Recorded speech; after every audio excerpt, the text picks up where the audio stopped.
জাতির পিতা বঙ্গবন্ধু শেখ মুজিবের মহাপ্রয়াণ দিনে আমার শ্রদ্ধাঞ্জলি।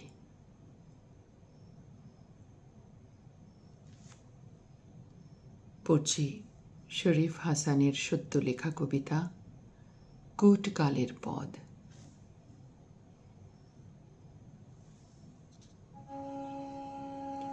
চলে যাও পুত্র, পেছন পানে তাকিও না। পিতার করুণ চোখ তোমাকে দেরি করিয়ে দেবে, আমাদের বড় ক্ষতি হয়ে যাবে।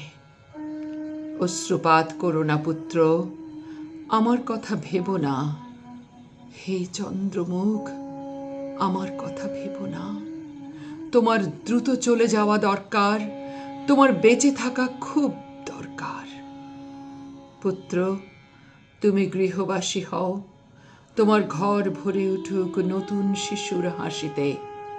ঘুম পাড়ানোর সময় তুমি তাদেরকে সুর করে আমার হন্তারক আর আজকের এই কুটকালের গল্প বলো।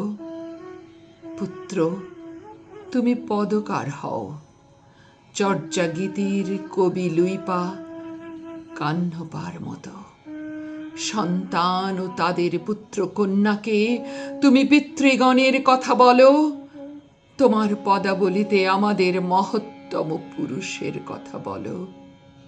পুত্র, তুমি চলে যাও, পেছন পানে তাকিও না।